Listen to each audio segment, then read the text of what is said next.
Assalamualaikum warahmatullahi wabarakatuh. Selamat malam dan salam sejahtera untuk kita semuanya. Para hadirin yang berbahagia, selamat datang di acara bedah buku yang diadakan oleh Departemen Labosta, Unit Kegiatan Mahasiswa Penulis Universitas Negeri Malang. Sebelumnya saya ucapkan terima kasih kepada para hadirin yang sudah meluangkan waktunya untuk dapat hadir di acara kita pada malam hari ini. Teman-teman semuanya, apa kabar? Tentunya sangat baik ya, Alhamdulillah. Senang sekali perkenalkan saya, Puri Wardana, selaku moderator yang akan memandu jalannya acara pada malam hari ini. Sekedar untuk mengingatkan kembali kepada para hadirin, selama jalannya acara, dimohon para peserta untuk mematikan mikrofonnya. Dan jika ada pertanyaan yang ingin diajukan atau ditanyakan pada saat berlangsungnya acara, bisa ditulis di tempat komentar yang tersedia. Tanpa menunda-nunda lagi, kita bisa langsung saja menuju isi daripada diskusi kita pada malam hari ini. Selaras dengan tema yang kita usung, yaitu mengupas perjalanan karya diterima penerbit hingga ke tangan pembaca, kita di sini akan belajar, mendapatkan tips dan trik, juga mendengarkan langsung pengalaman-pengalaman dari seorang penulis buku dari proses awal hingga buku itu terbit ke pasaran. Karena seperti yang kita ketahui, masih banyak para penulis yang masih belum tahu bagaimana cara menerbitkan buku. Dan tidak hanya diterbitkan, melainkan benar-benar sampai ke tangan para pembaca. Nah, untuk mengupas perjalanan karya tersebut, kita sudah kedatangan langsung penulis buku yang akan kita bedah pada malam hari ini. Tentunya beliau adalah seorang penulis karya sastra bahasa Indonesia dengan beragam judul buku yang juga sudah diterbitkan. Di antaranya adalah novel Hiding My Heart pada tahun 2015, Dandelion Lover pada tahun 2015, novel Janji Pelangi pada 2018, dan Another Story pada tahun 2020. Tentunya judul-judul buku ini bukan judul-judul yang Pak Farul miliki, namun masih banyak lagi judul buku lainnya. Beliau juga seorang penulis yang cukup berprestasi. Tercatat beliau telah menjuarai beragam perlombaan karya tulis sastra. Beliau juga merupakan seorang dosen sejarah di Universitas Negeri Malang. Selain itu, beliau juga aktif di organisasi Pelangi Sastra semenjak tahun 2014. Dan menariknya, beliau dulu merupakan Ketua Umum UKM PUM pada tahun 2013. Nah, siapa lagi kalau bukan Mas Farul Hakim. Selamat malam, Mas Farul. Selamat malam, terima kasih semuanya. Apa kabar, Mas Farul? Alhamdulillah sehat, semangat. Alhamdulillah. Nah, tentunya Mas Farul malam ini tidaklah sendirian, melainkan hadir juga pembedah buku Another Story karya Mas Farul malam ini.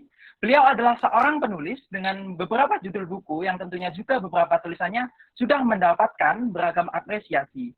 Di antara judul buku yang telah beliau tulis adalah Aku Ingin Melukis Wajahmu, Merangkai Mimpi, Ada Kisah di Setiap Jejakmu, Perempuan Merah Lelaki Haru, dan beberapa banyak judul lainnya. Beliau juga seorang yang aktif dalam organisasi. Kini beliau merupakan pengurus aktif Forum Lingkar Pena FLP Jawa Timur sebagai seorang wakil ketua.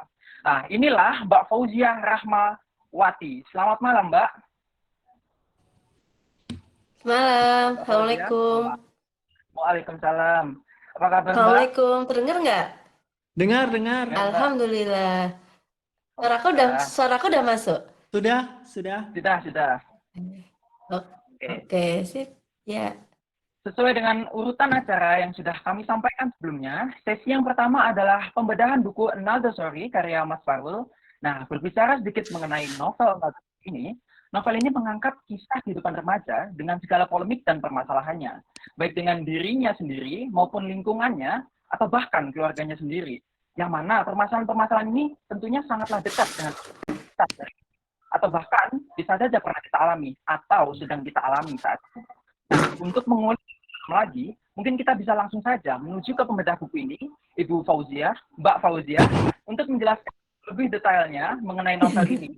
Dan mungkin bisa juga dijabarkan mengenai apa sih bedanya novel Another Story ini dengan novel-novel lain yang mengangkat kisah sejenis. Kisah-kisah tentang kehidupan remaja dan segala hiruk-pikuk permasalahannya. Untuk Mbak Fauzia, dipersilahkan. Oke, terima kasih Mas Puri. Selamat malam semuanya. Selamat malam. Sebelumnya saya ucapkan terima kasih kepada Mas Fahrul dan UKMP yang telah memberi kesempatan saya untuk membedah salah satu buku Fahrul Hakim yang kali ini yang terbaru, selamat, sudah terbit, Another Story. Ini bukunya kita kulik mulai dari depan ya. Di sampul, teman-teman di sini udah punya bukunya kan ya? Kalau belum nanti beli ya, minta tanda tangan sekalian. Oke, dari sampul saya suka sekali sampulnya dan ada simbol, ada syarat yang yang di sampul ini. Jadi di sini ada tulisan Another Story, ada 2 anak kunci dan gembok. Ini menunjukkan nanti tokoh utama, nanti ya tokoh utamanya ada 3, kemudian ada nama penulis. Kemudian di bagian belakang ada review singkat dari isi novelnya Kak Fahrul. Nah, di sini terlihat ada 3 tokoh yang ditulis di bagian belakang sampul, ada Riko, Roland, dan Yora. Riko, Roland, dan Yora. Oke, nanti saya bahas lagi. Sekarang kita buka di halaman pertama. Ini di sini biasanya setelah keterangan buku kita akan melihat daftar isi. Namun di bukunya Fahrul saya tidak menemukan daftar isi. Unik sih ya, dia unik karena ada 2. Dia tidak mencantumkan daftar isi, tapi ada 2 sekat. Jadi buku ini terdiri dari 20 bab. Bab 1 sampai 20 di tanda yang pertama itu Riko sebagai Riko, kemudian bab 13 sampai bab 20 Riko sebagai Roland. Jumlah halamannya 239. Kalau pas luang saya bisa menyelesaikan buku ini sekali duduk. Namun saat itu karena saya masih ada kesibukan, saya 2 kali duduk menyelesaikan buku ini. Bukunya ringan, mudah dipahami, bahasanya seru-seru banget sampai kita nggak pingin melepaskan buku ini, pingin tahu lanjutannya kayak gitu. Ya. Terus biasanya novel itu kan ada subjudul ya. Memang nggak semua penulis memberikan subjudul, ada juga yang memberi nomor 1, 2. Nah, Fahrul menuliskan di bab 1, bab 2 sampai bab 20. Saya juga ingin tahu alasannya kenapa sih nggak pakai subjudul. Itu saya penasaran. Kemudian gini ya. Terus ini, keunikan buku ini di 20 bab itu Fahrul memberikan quotes yang isinya quotes yang sesuai dengan isi bab. Ini bukan hal yang mudah bagi saya, apalagi quotes-nya itu ada quotes dari dalam negeri, luar negeri, bahkan dan dari Korea kayak gitu. Jadi dia bisa menggabungkan bab-bab itu dengan quotes yang sesuai. Saya bacakan ya salah satu quotes-nya. Di halaman 59. Jangan berpikir keras saat memikirkan masalah yang mendesak, tapi berpikirlah dengan tenang dan fokus. Tuh, ada juga, belajarlah untuk mengendalikan emosimu. Lelaki yang tangguh itu bertarung di saat yang tepat, bukan karena emosi sesaat. Ya, ada banyak quotes-quotes di sini yang bikin kita tambah semangat, kayak macam-macam itu. Oke. Selanjutnya di perbab itu, saya suka layoutnya simple dan nggak ganggu. Biasanya kan ada layout buku yang dia tuh ganggu teks banget. Di sini tuh simple, ada daun jatuh, daun berguguran. Ini bukan tanpa maksud. Kenapa sih kok perbab ada gambarnya daun berguguran ini menyimbolkan rasa bersalah yang dia itu sampai menggugurkan keberanian untuk sekedar bertemu atau minta maaf. Jadi Another Story ini ada kaitannya ya antara anak kunci, gembok, dan daun berguguran ini.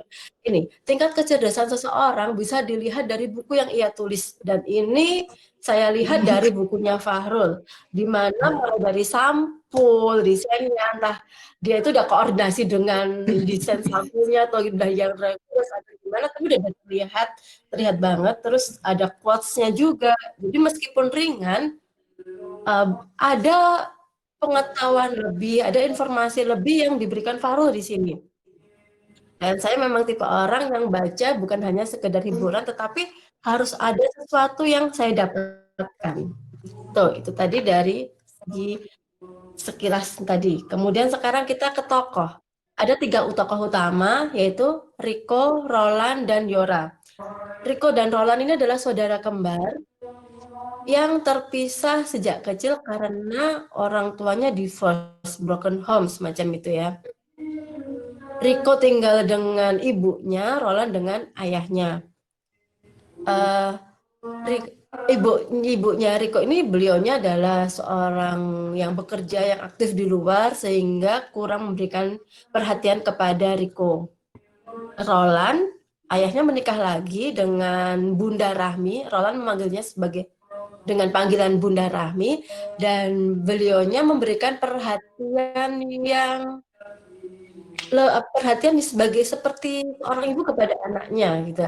Nah, di sini Fahrul berhasil menggeser persepsi kita. Sebagian orang menganggap ibu tiri itu ya kayak disetor-setoran ya, yang agak gimana gitu. Tapi di sini Fahrul menggeser persepsi itu. Ibu tiri juga bisa yang baik hati, sayang, bahkan melebihi kasih sayang ibu sebenarnya, mungkin bisa jadi seperti itu. Dan nanti terkait Ibu Rahmi ada kejutan di belakang yang bikin jadi kayak gitu. Tapi saya nggak akan spoiler di.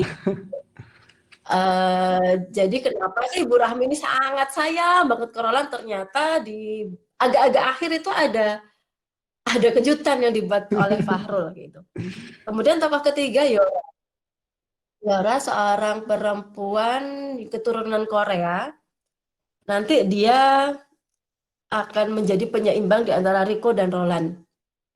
Nah, kalau kita lihat 3 ya, 2 cowok, 1 cewek, ini pasti 3 cinta segitiga. Ya, memang benar itu. Tapi cinta segitiga di sini Fahrul mengemas dengan beda banget. Banyak kejutan di perjalanan novelnya itu. Kemudian nanti teman-teman akan dibawa ke negeri Korea juga ya. Itu ini tren kekinian banget ya, the drakor semacam itu. Nanti teman-teman akan menemukan tempat yang biasanya didatangi oleh muda-mudi kayak gitu ya. Saya juga baru tahu tempat itu, dan nanti tempatnya juga mana sih yang pas didatangi saat musim semi, seperti itu, saat musim gugur itu tempat mana, dan di sana kebiasaannya seperti apa gitu. Terus perjuangan mereka sampai bisa kuliah ke Korea itu gimana, kursus kayak gitu. Ini memotivasi pembaca, terutama anak-anak muda sekarang kan banyak tuh yang suka drama Korea gitu sampai pingin ke sana. Lah siapa tahu ada juga yang pingin kuliah ke sana, itu juga akan dibahas di sini bagaimana perjuangan mereka bisa sampai mendapatkan beasiswa ke Korea. Tuh. Kemudian saya memiliki kebiasaan menebak isi buku. Jadi setelah baca berapa bab, nanti mungkin habis itu gini gitu ya. Endingnya tidak tertebak gitu ya. Endingnya tidak tertebak. Jadi saya sempat punya beberapa pilihan ending nanti akan seperti ini, ternyata tidak. Fahrul mengemas ending itu dengan manis, dengan sesuatu yang ya itu tadi tidak tertebak oleh saya. Mungkin teman-teman bisa nebak, itu sketchy banget tuh. Karena kan ketika kita bisa menebak cerita selanjutnya, itu kita punya kesempatan sebagai peramal gitu ya, sebagai paranormal. Tetapi ketika kita tidak bisa menebak, itu sebagai peluang kita membuat cerita. Lah disinilah kenapa satu tema cinta segitiga itu bisa luas sekali ya, bisa luas. Kalau misalkan teman-teman ingin menulis, itu konflik-konfliknya itu bisa teman-teman itu bisa beda dengan salah satunya itu tadi, kita menebak novel, nggak hanya novelnya Fahrul, novel yang lain juga. Misalkan teman-teman ingin membuat novel yang itu idenya dari satu novel yang teman-teman baca, itu bisa, karena itu adalah salah satu ini ya kesempatan pembaca mencari ide kayak gitu. Cuman ya jangan plek-plek banget, itulah. Oke, itu tadi dari segi tokoh, konflik, terus emosi yang saya rasakan saat membaca ini, berbagai emosi ditawarkan oleh Fahrul dalam buku Another Story. Ada bapernya, ada sedihnya, ada semangatnya, ada sampai yang terharu kayak gitu. Ada yang haru biru juga ada. Dan ya ini bukan novel pertama Fahrul, dan saya pikir Fahrul udah lebih matang di novel ini. Karena dia juga sudah bisa memberikan lelucon-lelucon yang kita itu juga bisa tertawa, tapi juga bisa yang jelek, bisa juga yang wah sedih gitu ya. Jadi ya selamat buat Fahrul. Saya suka sekali dengan novel yang kamu tulis. Oke, itu udah 15 menit ya Mas ya. Kayaknya udah itu dulu, nanti bisa ditanya jawab ya, biar saya udah nggak boleh spoiler, soalnya kalau boleh sih saya akan spoiler biar teman-teman segera beli gitu ya. Oke, kembali saya beri ke Mas Puri. Ya, terima kasih banyak Mbak Fauzia. Nah, pastinya gambaran buku Sama-sama. naskah ini semakin jelas kan di bayangan teman-teman semua, mulai dari sampulnya, bahkan di bedah juga, isi, karakter, jalan cerita, bahkan sampai penutupnya, endingnya yang katanya tidak kompak tadi. Nah, teman-teman pastinya juga udah nungguin bagaimana sih karya yang hebat ini sampai bisa dipublikasikan dan sampai ke tangan pembaca. Nah, tanpa berlama-lama lagi, langsung saja kita persilahkan penulis bukunya langsung untuk memberikan ilmu baru kepada kita. Kepada Mas Fahrul, dipersilahkan. Annyeonghaseyo, Seunida. Terima kasih. Ya, terima kasih Mbak Zi, terima kasih UKMP, terima kasih Wuri, terima kasih semuanya. Salam kenal, saya Fahrul. Ya, saya akan menceritakan gimana sih proses terutama menerbitkan novel ya.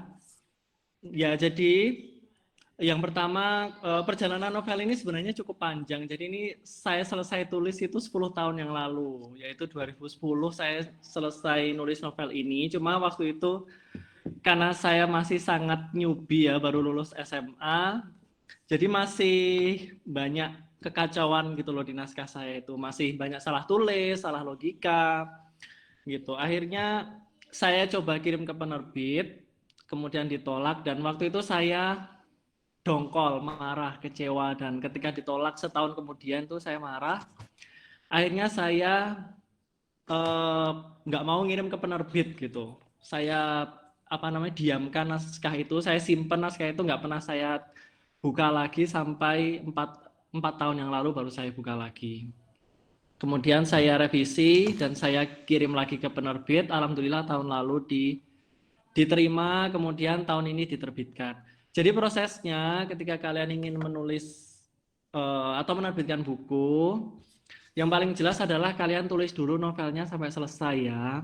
Menerbitkan buku, terutama novel itu minimal 100 halaman A4, itu idealnya, jangan terlalu tipis. Kalau lebih nggak apa-apa, semakin tebal malah semakin bagus novel itu gitu.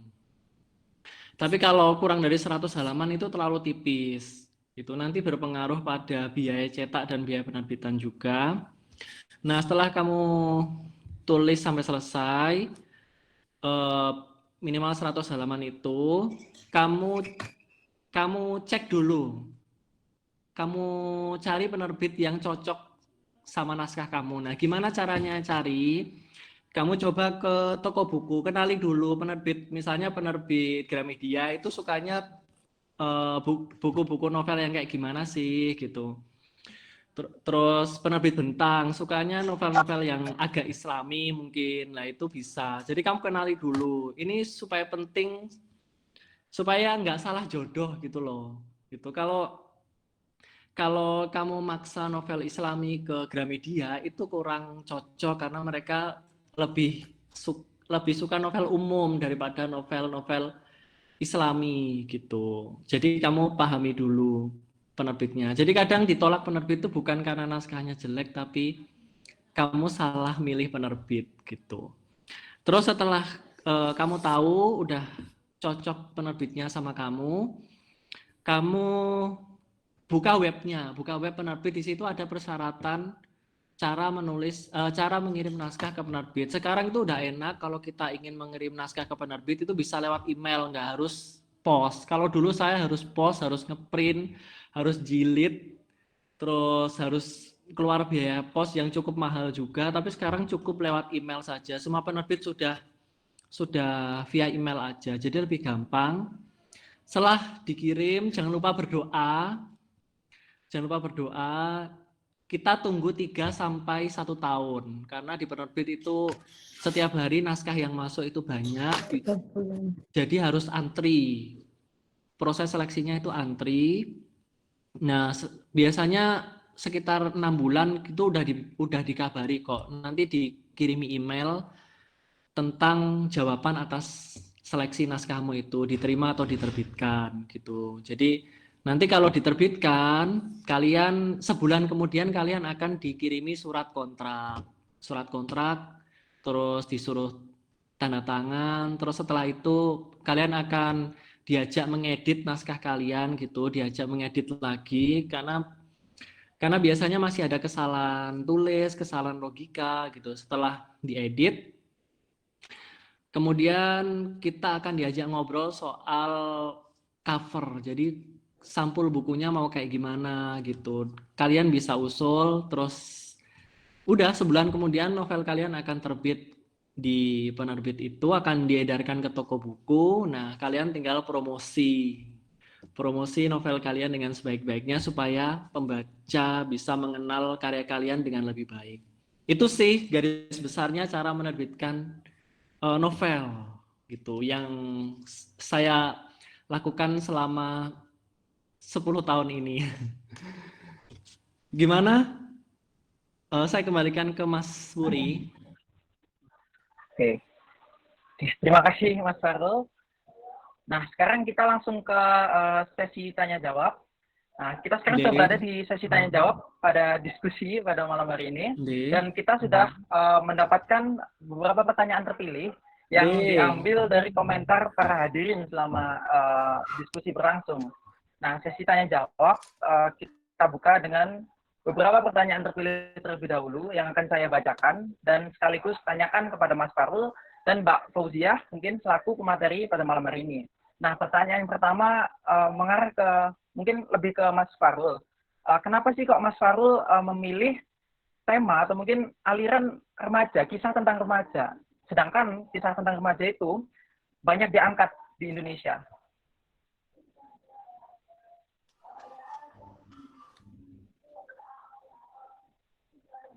Silahkan Mas Farul.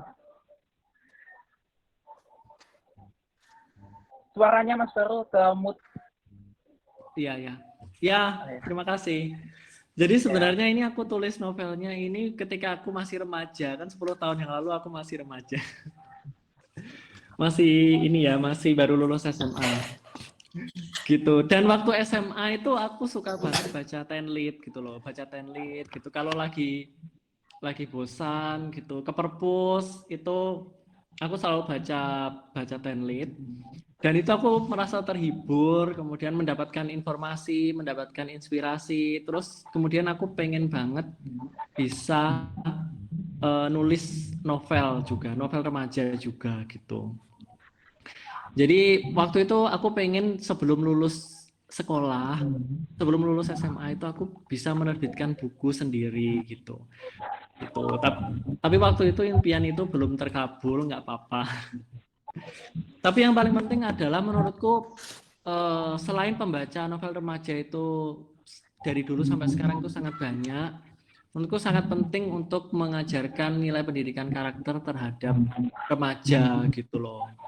Itu karena menurutku beberapa sinetron di televisi itu kurang menarik menurutku untuk ditonton gitu, dan isinya itu gitu-gitu aja gitu. Terus ya aku pengen menawarkan kisah yang beda dari yang ada di televisi Indonesia gitu loh, yang lebih berbobot, lebih informatif, tapi juga tetap tetap bersandar pada jati diri bangsa Indonesia. Karena di novelku ini pun aku selalu mengangkat keunikan Indonesia itu apa saja sih gitu. Supaya lebih dikenal remaja. Sudah Mas Buri? Oke. Nah, ada lagi pertanyaan kedua. Pertanyaan kedua, sebentar ya. Ya. Oh ya, di sini ada Nabila Nurul. Nah, dia bertanya, saya masih belum ngerti apa itu kesalahan logika dalam penulisan novel. Nah, Oke. Mbak. Oke. Halo. Ya. Apa sih kesalahan logika dalam dalam novel? Kalau menurut saya itu adalah misalnya kamu kesalahan logika itu banyak ya. Yang sering saya temui itu adalah misalnya ada orang nulis cerpen atau novel, saya pernah menjuri itu, ada yang menulis cerpen itu settingnya itu di Jawa Timur tapi ngomongnya lu gue, bayangin. Ngomongnya lu gue gitu, padahal settingnya di Jawa Timur, di apa namanya, ya salah satu kota di Jawa Timur itu kan nggak nyambung pakai lu gue itu kan bahasa ini Betawi, bahasa Jakarta, itu secara logika itu nggak nyambung kayak gitu. Terus misalnya lagi adalah dia bilang di Indonesia itu apa namanya akan turun musim salju kayak gitu. Lah itu kan kesalahan logika, nggak bisa ya. Mungkin Mbak Zi mau menambahi? Sama sih kesalahan logika itu. Jadi kayak kita meskipun fiksi itu artinya bohong ya, tapi kita juga menanam ada logikanya di situ. Misalkan biasanya itu saya pernah nemu cerpen saat Idul Fitri dia melihat ada bulan purnama. Oh iya. Teman-teman tahu kan Idul Fitri itu 1 Syawal. Tanggal 1 Syawal itu masa ya bulannya itu purnama. Purnama kan tengah bulan. Lah, hal-hal macam itu atau mungkin biasanya kalau di cerita anak-anak itu persahabatan ayam dengan kelelawar. Ayam itu sore udah ke kandang, sedang kelelawar keluarnya malam. Gimana dia mau berteman kayak gitu kan. Jadi itu hal-hal macam itu meskipun kita nulis fiksi, hal-hal macam itu juga harus diperhatiin. Kayak ini settingnya Korea. Ya musimnya pastinya beda dengan musim di Indonesia. Nah, Fahrul udah paham betul kalau masalah logika dalam fiksi itu ya semacam itu. Itu sih.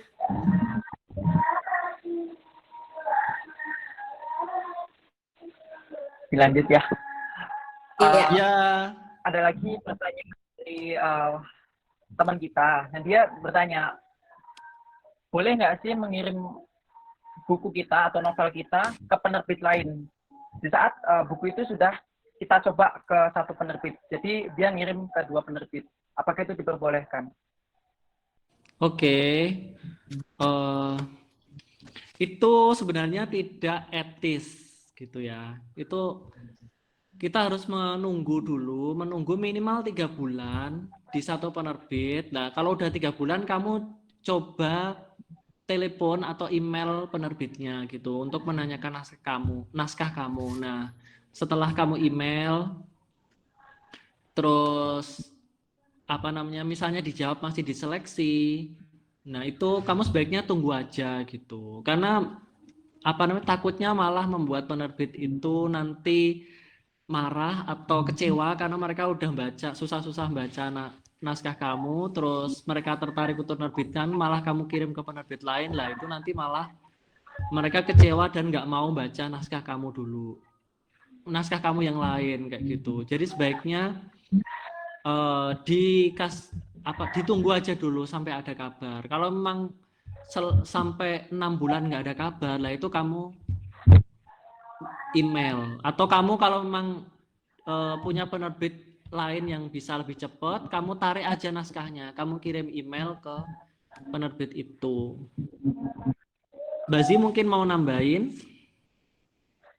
Iya sih, Sama Farul, sama halnya dengan kita kirim ke koran ya. Bener. Jadi biasanya saya kalau kirim ke koran itu ke yang tinggi dulu, Iya, Jawa Pos nggak diterima, turun iya lagi bener. ke Radar Surabaya, turun lagi kemana.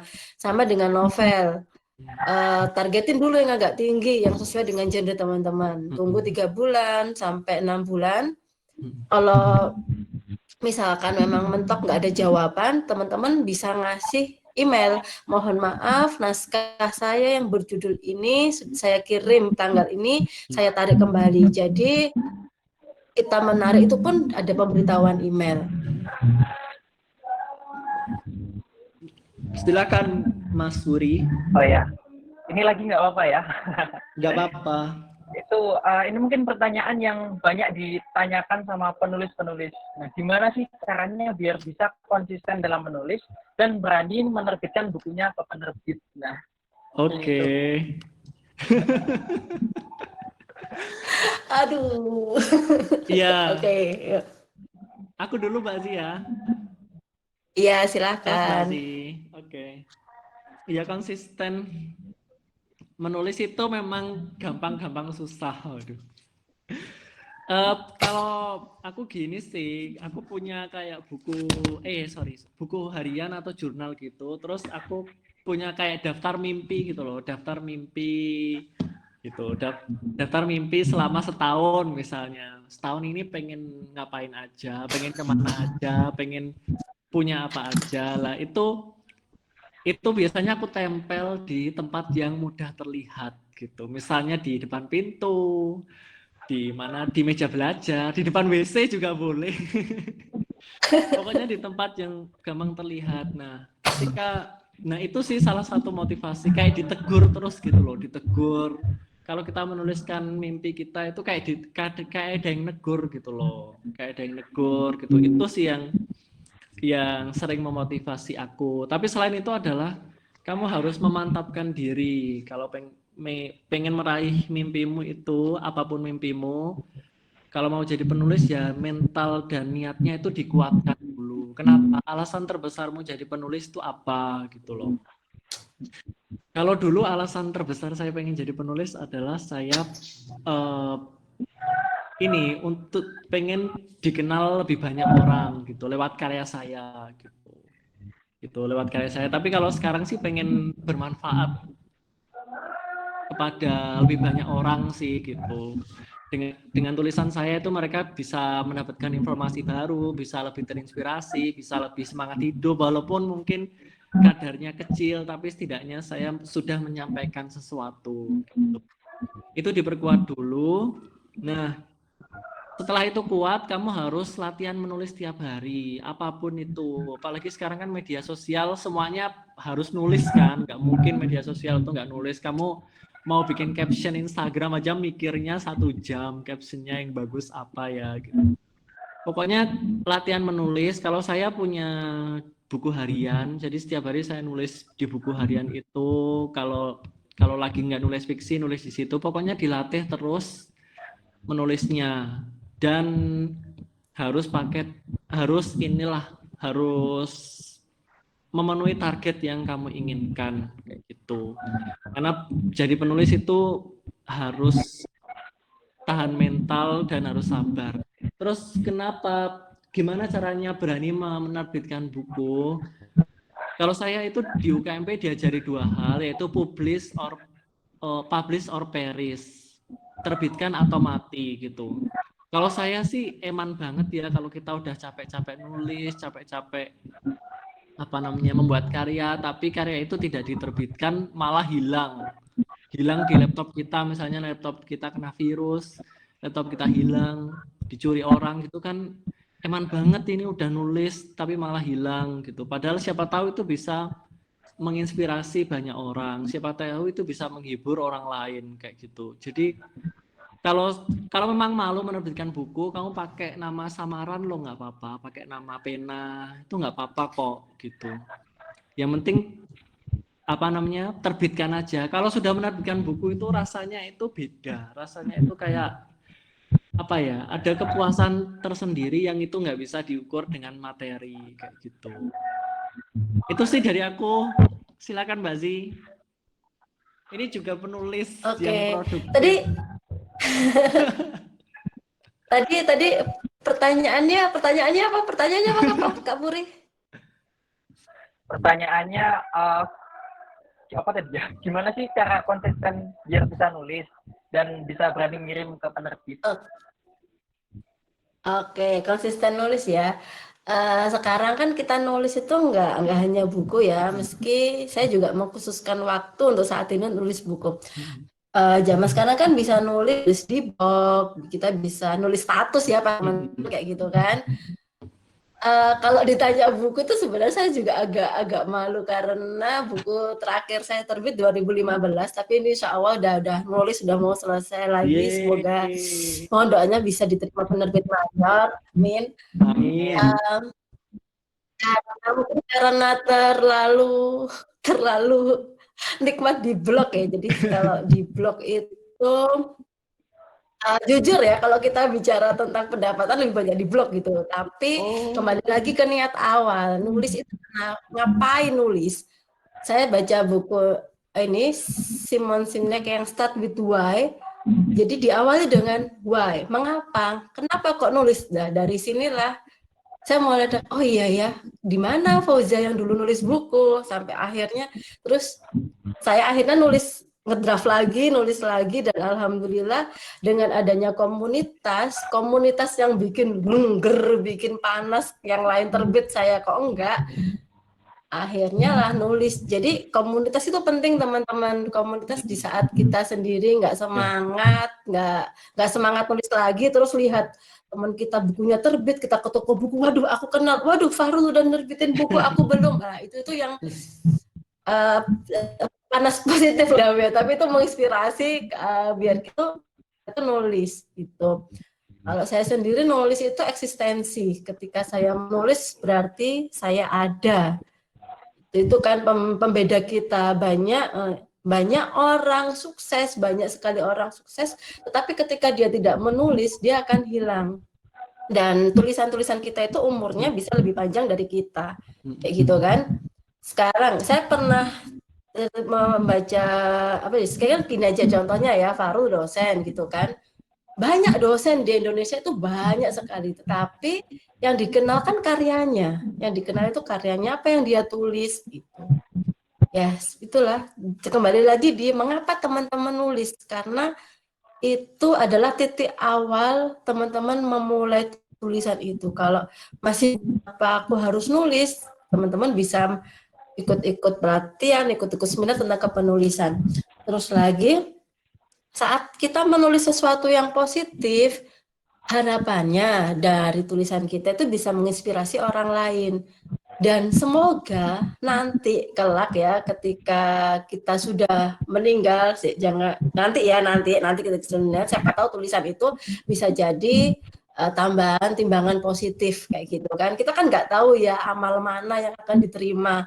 Ya udah, berbuat baik aja sebanyak-banyaknya, salah satunya dengan nulis. Kalau itu kembali lagi ke motivasi, diperkuat motivasinya kenapa teman-teman nulis. Itu sih Kak. Oke. Mungkin kita aku kecepatan ya? Aku cepetan Kak? Enggak. Mungkin kita akan lanjut lagi ya Kak ya. Ada yang enggak, oke deh. Menarik menurut saya. Nah ini, saya mohon izin bertanya. Bagaimana pendapat dan pandangan Kakak terkait aplikasi membaca seperti Wattpad dengan penjualan novel secara konvensional? Nah, bagaimana cara menarik perhatian publik untuk membaca hasil karya yang kita buat? Sekian Kak. Oke. Wattpad menurut saya akhir-akhir ini 2 tahun terakhir ini sangat tren ya gitu, dan punya tempat tersendiri di hati pembaca kayak gitu. Dan menurut saya itu lumayan fair juga, karena dari Wattpad itu pembaca langsung bisa memutuskan mana cerita yang bagus, mana yang cocok sama mereka. Sebenarnya nggak semua novel di Wattpad itu bagus, dan nggak semua novel yang diterbitkan penerbit tanpa lewat Wattpad itu juga cocok dengan pembaca kayak gitu istilahnya. Jadi menulis sebuah novel itu kadang cocok-cocokan dengan pembaca juga kayak gitu. Kalau kita lihat di Wattpad ya, dan di Wattpad itu kan penulisnya itu juga harus rajin-rajin promosi ke pembacanya gitu. Biasanya numpang komen di akun-akun novel yang sudah jutaan pembacanya gitu, komen di situ supaya untuk menarik pembaca lain membaca karya mereka. Dan fenomena ini dimanfaatkan oleh beberapa penerbit untuk menerbitkan novel-novel Wattpad. Ini suaraku kedengaran, oh ya. Novel-novel Wattpad, dan ternyata hasil penjualannya sangat bagus gitu. Bahkan banyak yang cetak ulang dan difilmkan seperti novel Dernatan ya, Dernatan, kemudian novel A, novel R, lumayan banyak, dan yang cukup menghebohkan itu adalah Wedding Agreement itu juga, dan saya pikir banyak kok novel dari Wattpad yang diterbitkan laris banget dan sampai difilmkan gitu. Walaupun saya pribadi agak kecewa sih dengan beberapa penulis Wattpad yang karyanya itu menjiplak penulis lain kayak gitu, walaupun nggak 100% tapi ceritanya itu mirip kayak gitu. Dan apa namanya, nah itulah kesulitannya yang dialami oleh penerbit yang sudah benar-benar menyeleksi naskah dengan baik kayak. Karena kalau Wattpad kan yang diterbitkan itu adalah dilihat dari pembacanya udah jutaan apa belum gitu. Kalau jutaan ya pasti diterbitkan, pasti gampang untuk diterbitkan gitu loh, dan gampang untuk menarik pembaca gitu. Saya juga menulis di Wattpad, jadi silahkan kalau teman-teman mau mampir, akun saya Fahrul_Hakim di situ, dan saya tidak mencontek novel siapapun ya. Jadi kalau mau baca silahkan saja. Novelnya udah lengkap, jadi ceritanya sudah sampai selesai, cuma 10 bab aja, jadi semoga kalian suka. Tapi menurut saya Wattpad itu sangat bagus ya untuk teman-teman yang belajar menulis. Karena Wattpad itu kalian bisa menulis lewat HP, lewat laptop, bisa nulis di mana saja, dan langsung bisa berinteraksi dengan pembaca. Jadi menurut saya ini sih seimbang sih kelebihan maupun kekurangan dari Wattpad gitu. Tinggal kita bisa bijaksana apa tidak dalam menggunakannya. Karena menurut saya ya penulis yang kredibel, penulis yang bagus, itu karyanya pasti bagus, dan karyanya kalau bagus itu pasti akan menemukan pembacanya sendiri gitu loh. Pembacanya itu pasti akan tahu dan akan loyal ke dia gitu. Walaupun ada beberapa penulis yang misalnya plagiasi atau jiplak, itu nanti akan ketahuan sendiri kok nanti. Mungkin dia sekarang sukses gitu karena menjiplak karya orang gitu. Tapi nanti setahun 2 tahun kemudian itu dia akan kesusahan untuk menulis dengan idenya sendiri kayak gitu, karena dia nggak terbiasa mengolah idenya sendiri kayak gitu. Jadi menurut saya menulis itu proses yang harus dijalankan dengan konsisten, dan intinya adalah sabar dan rajin-rajin promosi gitu, rajin-rajin promosi dimanapun. Itu sih menurut saya. Silahkan Mbak Zi kalau mau memberi tanggapan. Iya, sekarang kan emang zamannya generasi internet kayak gitu kan ya. Jadi nulis itu nggak hanya di buku untuk saat ini. Setelah Wattpad, sekarang ada Kuiku juga kan. Kuiku udah ngadain lomba. Juga kita juga bisa nulis di blog. Teman-teman juga itu banyak ada Quora, macam-macam. Nah, tinggal aja pilih yang mana yang ingin teman-teman dan nulis di mana. Kalau melihat tentang Wattpad, Kuiku itu semacam kita test the water untuk seorang penulis yang melihat respon pembaca. Ketika aku nulis ini pembacaku gimana ya? Itu juga bisa kan untuk melihat kematangan tulisan kita. Nah, ini juga bisa juga untuk branding teman-teman. Seorang penulis itu penting branding dirinya penulis. Misalkan bisa dengan update status seputar penulisan, bisa melakukan kegiatan sehari-hari dengan komunitas, posting puisi, teman-teman setelah sukses membranding diri teman-teman sebagai penulis, itu pembaca akan loyal. Oh, ini katakanlah saya membranding diri saya sebagai seorang penulis dan guru. Akhirnya saya membuat duniazi.com itu untuk kehidupan pribadi saya, untuk seorang penulis, traveler, dan eduinspirasi.com. Itu untuk pendidikan, untuk dunia pendidikan.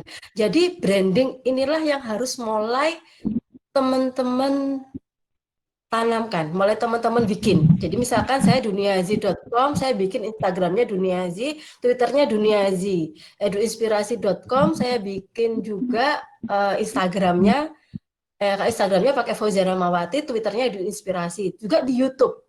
Nah, ini dengan branding itu teman-teman akan dikenal sebagai seorang yang teman-teman brandingkan itu tadi kan.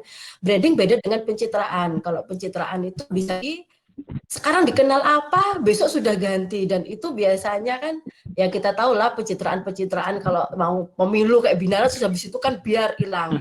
Kalau branding itu lebih ke diri kita bangun mulai awal, kita bangun mulai jadi kita itu jujur. Oh, berarti seseorang bisa dikenali dari sosmednya. Nah, nanti ketika mereka sudah kenal kita lewat status-status kita, lewat postingan-postingan kita mulai share lah dari tulisan-tulisan di Wattpad, di Quickku. Nah, akan banyak pembaca, itu bukan nggak mungkin akan dilirik penerbit seperti yang dikatakan oleh Fahrul tadi ya. Ngetes pembaca kita itu bisa lewat tadi, apalagi itu kan gratis juga kan, jadi pas banget kalau dimanfaatin. Lagi pula sekarang juga banyak e-book, jadi teman-teman bisa nulis, nanti dibagi-bagiin gratis gitu kan. Saya juga punya teman yang dia dari e-book juga bisa diterbitkan jadi buku, bahkan kemarin tulisannya di Quickku itu di Quickku semacam Wattpad itu juga dilamar penerbit mayor. Ya bisa gimana kita berjuang. Jadi tulisan kita itu semacam anak kita. Kan kita harus memilihkan jodoh terbaik untuknya. Caranya gimana? Banyak. Salah satunya yaitu tadi bisa buat Wattpad, bisa macam-macam lah. Bahkan ada teman yang dia itu bikin Instagram khusus untuk calon bukunya. Jadi dia udah desain calon sampulnya, nanti tokohnya itu dibuat kartun seperti apa, itu benar-benar nata. Instagramnya itu mulai buku itu ditulis, bukan buku itu jadi loh ya. Buku itu proses tulis dia udah bikin. Jadi kayak artis-artis yang anaknya udah mulai itu dibikinin Instagramnya kayak gitu-gitu. Ya banyak sih teknik marketing untuk membranding kita, untuk membuat buku kita atau tulisan kita dibaca itu banyak banget caranya. Kayak itu sih Kak. Mungkin kita lanjut satu atau enggak dua pertanyaan lagi ya, Mas Mbak ya. Oke. Ada nggak sih Mas Mbak karakter naskah yang sering ditolak sama penerbit atau yang apa ya bisa dibilang lebih baik kita hindari?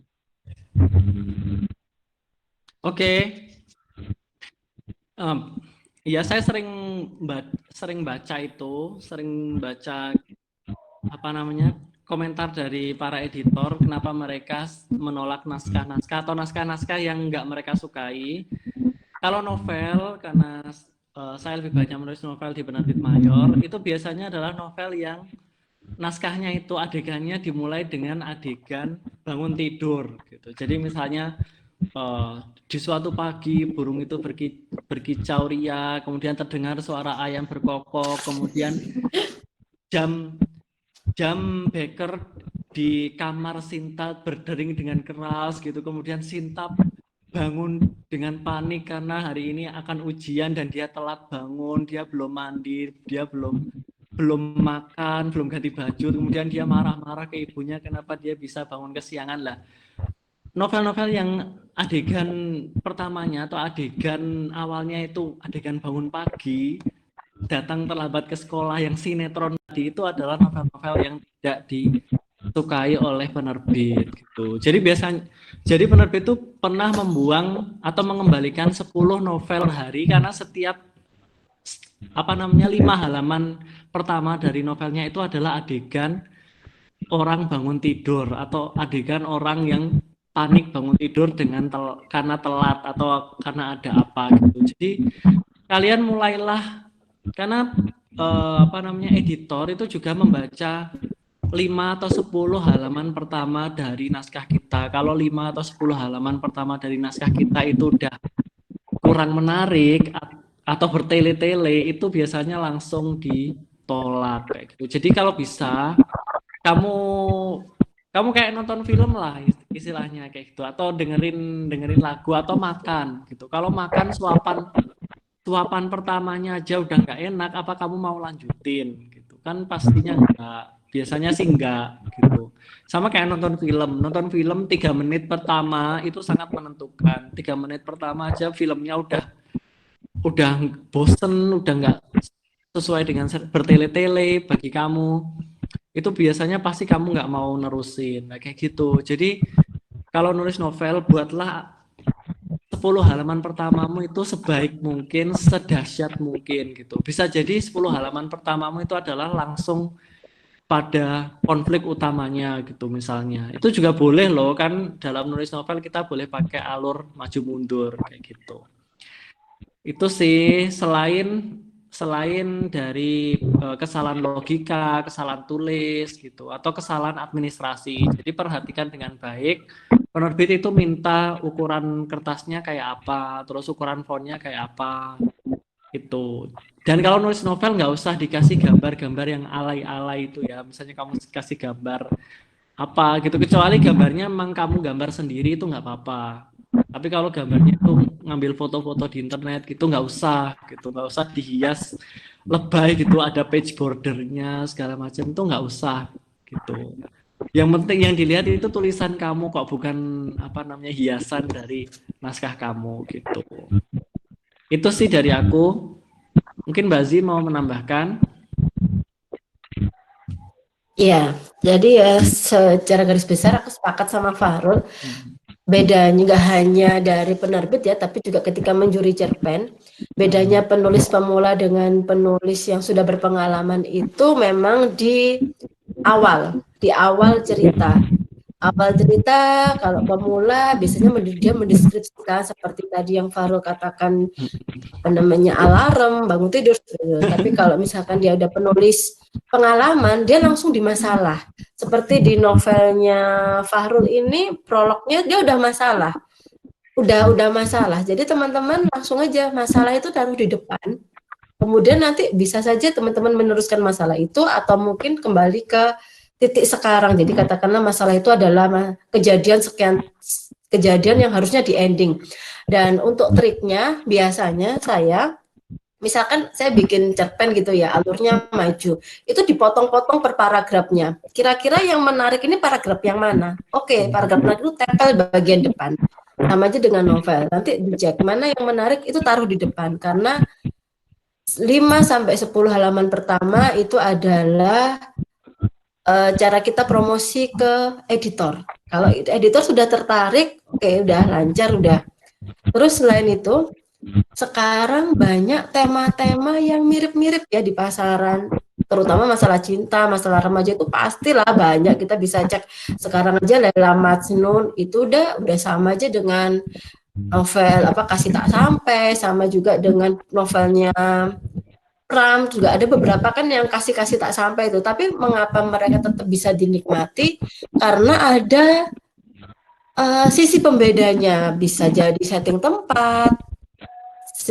tempatnya beda kayak gitu. Apalagi kalau teman-teman ambil setting yang dia ke daerahan kayak gitu kan. Ada bahasa daerahnya, ada budaya yang diangkat. Seperti itu. Jadi ada poin lebih dari tulisan teman-teman dibandingkan dengan isu-isu yang sama, dengan tema-tema yang sama di novel yang lain. Karena kalau kita lihat kan tema-tema novel juga ya seperti itu gitu kan. Kadang ada perselingkuhan apa-apa itu kan juga udah kan banyak. Kalau sinetron juga banyak kayak gitu. Tapi gimana caranya itu ada bedanya kan. Misalkan di Fahrul dia ambil dari Broken Home-nya, terus settingnya Surabaya sama Korea, dia cari sisi lain yang nggak ada di novel lain itu sih Kak.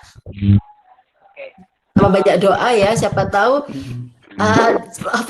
editor agak khilaf terima kita gitu kan. Ya semoga nggak khilaf lah, semoga karya kita memang beneran bagus. Tapi ya maaf, kadang ada kok editor yang ngakuin aku nggak baca itu semuanya, tapi karena sukanya sekian persen dari itu pun diloloskan juga ada kayak gitu kan. Siapa tahu masih ngantuk ya, banyak doa aja kayak gitu kan.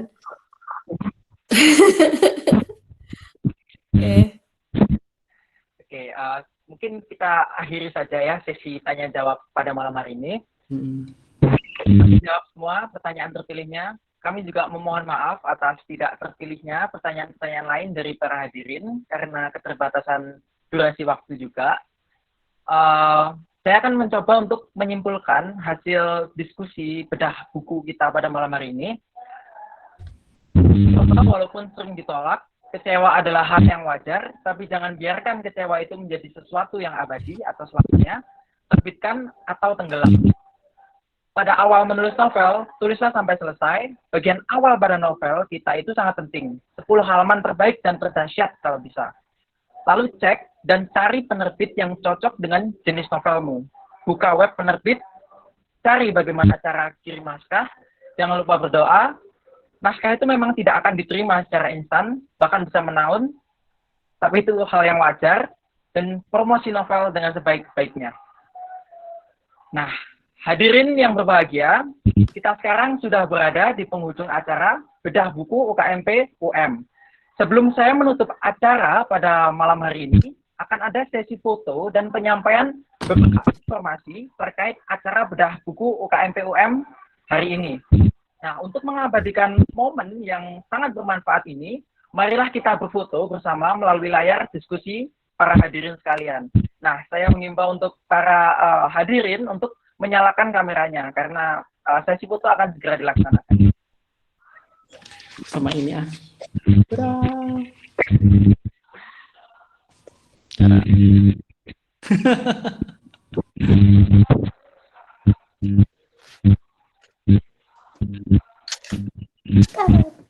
Oh, keren.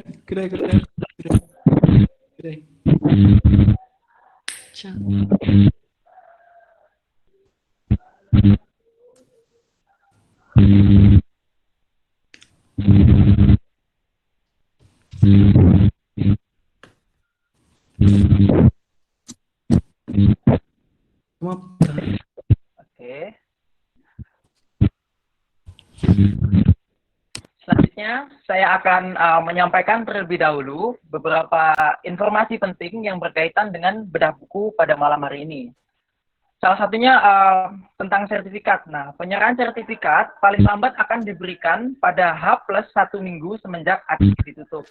Bagi para audiens atau rekan-rekan lain yang tidak dapat mengikuti jalannya acara hari ini dari awal sampai akhir, masih dapat menonton rekaman ulang yang akan segera kami upload di channel YouTube Unit Kegiatan Mahasiswa Penulis Universitas Negeri Malang. Nah, hadirin yang berbahagia, alhamdulillah, rangkaian sesi diskusi bedah buku pada hari ini sudah berjalan dengan baik. Kami ucapkan terima kasih kepada dua pemateri hebat kita, Mas Farul dan Mbak Fauziah. Terima kasih, sudah.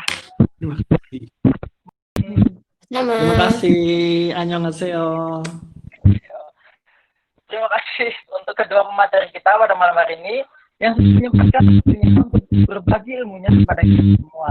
Dan juga terima kasih kepada para audiens yang sudah menyimak dengan antusias diskusi kita pada malam hari ini. Saya Puri Wardana, sampai jumpa pada kesempatan bedah buku berikutnya. Selamat malam, salam sejahtera, wassalamualaikum warahmatullahi wabarakatuh.